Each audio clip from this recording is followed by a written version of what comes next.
नमस्कार साथियों, सीधे दिल से के एपिसोड में मैं आपका स्वागत करती हूँ।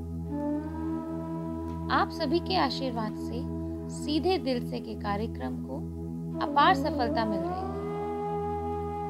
उसके लिए आपको तहे दिल से धन्यवाद। आज आपको एक बहुत ही मार्मिक वाक्य से रूबरू कराती हूँ। एक बार 45 वर्षीय युवक अपने बुजुर्ग पिता के साथ में मार्केट कुछ काम से गया।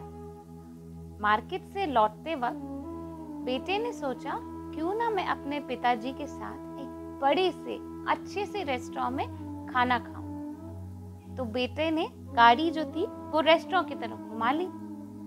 जैसे ही गाड़ी जो थी वो रेस्टोरेंट के वहां आके रुकी तो पिताजी ने उस रेस्टोरेंट को देखा तो बोल पड़े, अरे बेटा, ये तो वही रेस्टोरेंट है ना जहाँ पे मैं तुम्हारे साथ आया करता था, तुम्हारे साथ, तुम्हारी माताजी के साथ। तो बेटे ने मुस्कुरा के कहा, हाँ पिताजी, ये वही रेस्टोरेंट है जहाँ पे मैं आपके और माताजी के साथ आया करता था। आइए चलिए। तो जैसे ही बेटा और पिताजी रेस्टोरेंट में घुसने लगे तो एक वेटर की नजर पिताजी पे पड़ी और पिताजी को देख के बड़ा खुश हुआ और बोल पड़ा, नमस्ते बापूजी, मैं रमेश, आपने पहचाना? तो बापूजी ने उसको देखा और बड़े खुश हुए और बोले, हाँ रमेश, मैं तुम्हें पहचान गया। तो उसने बोला, बापूजी आपका बहुत बहुत स्वागत है, आपका आना बहुत दिन बाद हुआ। आइए मैं आपको उसी टेबल पे जाके बैठाऊं जहाँ पे आप पहले अपनी जब धर्म पत्नी और बेटवा के साथ आया करते थे और कितने धमाल मचाया करते थे। आइए मैं आपको वहीं बैठाऊं। तो बेटा और पिता दोनों ने अपना स्थान ग्रहण किया और बेटे ने वेटर को ऑर्डर दिया और जब तक ऑर्डर आता बेटा और पिता दोनों अपने बातों में मशगूल हो गए और यादें ताज़ा करने लगे कि कैसा वो टाइम था जब ये रेस्टोरेंट कितना छोटा सा था और आज इतना बड़ा हो गया। लेकिन आज भी लोगों में मन में कोई मुटाव नहीं है, उतना ही प्रेम है। जैसे जैसे रेस्टोरेंट जैसे ऑर्डर आया, पिताजी की नजर उस ऑर्डर पे पड़ी क्योंकि उस ऑर्डर में उनकी सबसे पुरानी यादें थी और वो पुरानी यादें थी पनीर बटर मसाला, दाल मखनी और नान। उसने तुरंत अपने बेटे की तरफ देखा और कहा, अरे बेटा, ये तो मेरी फेवरेट डिश है, तुम्हें याद था? तो बेटे की आंखों में एक चमक सी आ गई कि हाँ पिताजी, मुझे सब याद था, आइए इस खाने का लुत्फ उठाते हैं। तो बेटा और पिता दोनों उस खाने का लुत्फ उठाने लगे। लेकिन आसपास के लोगों को कुछ समझ नहीं आया क्योंकि वो पिता जो थे वो थोड़े बुजुर्ग थे, उनके हाथ कांप रहे थे। तो उनका खाना जो था वो थोड़ा सा शर्ट पे गिरने लगा।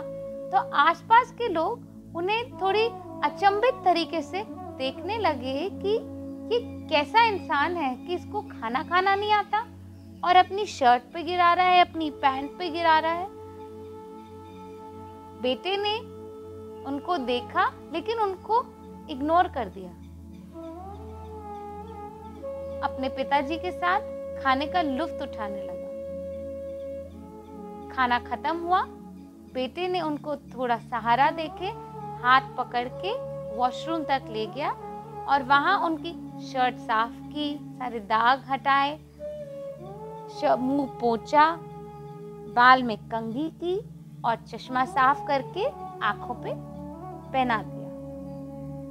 जैसे ही वो वॉशरूम से बाहर आने लगे तो फिर लोग मन मन दबे मुंह बोलने लगे, अरे ये कैसा आदमी है जिसने अपने बेटे की ही इज्जत गिरा दी। बेटे ने फिर उन पे ना ध्यान देते हुए अपने पिताजी के साथ में टेबल पे जाके बैठ गया और ऑर्डर के पैसे पे किए और वो दोनों निकलने लगे। वो दोनों जब जैसे निकल रहे थे तो एकदम से एक पीछे से एक वृद्ध आदमी ने आके उसकी बेटे के पीठ पे हाथ रखा और पूछा, बेटा तुम शायद यहाँ पे कुछ भूले जा रहे हो। तो बेटे ने नजर घुमाई, टेबल की तरफ देखा, अपना फोन चेक किया, फोन था, पर्स चेक किया, पर्स भी था। तो बेटे ने कहा, नहीं अंकल, मैं तो कुछ भूले नहीं जा रहा। तो बोलते, बेटा फिर सोच लो, तुम बहुत अमूल्य चीज छोड़ के जा रहे हो यहाँ पे, और वो अमूल्य चीज है इन लोगों के लिए एक सीख, और सीख के साथ बुजुर्गों के लिए एक उम्मीद। सीख ये कि हमको अपने माता और पिता का उतना ही ध्यान रखना चाहिए जितना उन्होंने हमारा रखा। हमें उनके लिए जीना चाहिए। और तुमको आज देख के मेरे को बहुत अच्छा लगा कि कोई ऐसा भी है दुनिया में जो अपने माता पिता को इतनी इज्जत देता हो, इतना उनका ध्यान रखता हो। धन्य है वो माता पिता जिन्होंने तुम जैसे बेटे को जन्म दिया और इतने अच्छे संस्कार दिए। बेटा, तुम एक उम्मीद मेरे लिए ये छोड़ के जा रहे हो कि काश शायद मेरा बेटा भी तुम जैसा हो, मेरा तुम जैसा ध्यान रखे। बेटा, खूब खुश रहना, ऐसे ही अपने माता पिता के साथ हमेशा रहना, उनका साथ देना, और तुम्हारे को उनका आशीर्वाद हमेशा मिलेगा और तुम खूब ऊंचाइयों पे जाओगे। ये सब खड़े बगल में जो उनके पिताजी थे वो सुन रहे थे और देख रहे थे। उनकी आंखों में एक खुशी के आंसू से छलक पड़े और जो सीना था वो चौड़ा हो गया और गर्व से सिर ऊंचा हो गया। उन्होंने अपने बेटे की तरफ देखा और बोला, बेटा, आज मुझे तुम पे बहुत गर्व है। और वे खुशी खुशी वहां से निकल गए।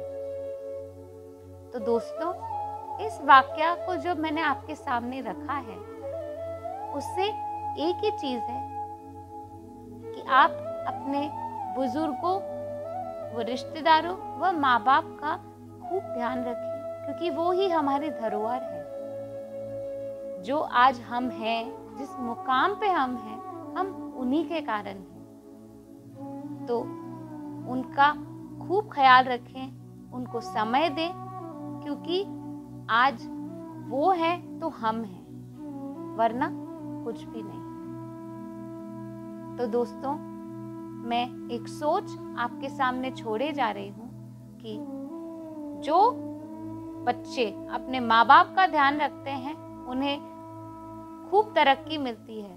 और इससे ज़्यादा सबसे इम्पोर्टेंट चीज़ दोस्तों, आपका समय उनके लिए इतना अनमोल है, ये आप जान नहीं सकते। तो कृपया अपने बुजुर्ग व माता पिता व रिश्तेदारों को समय दें और उनका जीवन का हर पल अमूल्य बनाएं। तो मैं इस सोच के साथ आपसे विदा लेती हूँ और कल फिर नई सोच, नए अनुभव के साथ आपके सामने प्रस्तुत होंगी। मैं आपकी मानसी ओझा, सीधे दिल से नमस्कार।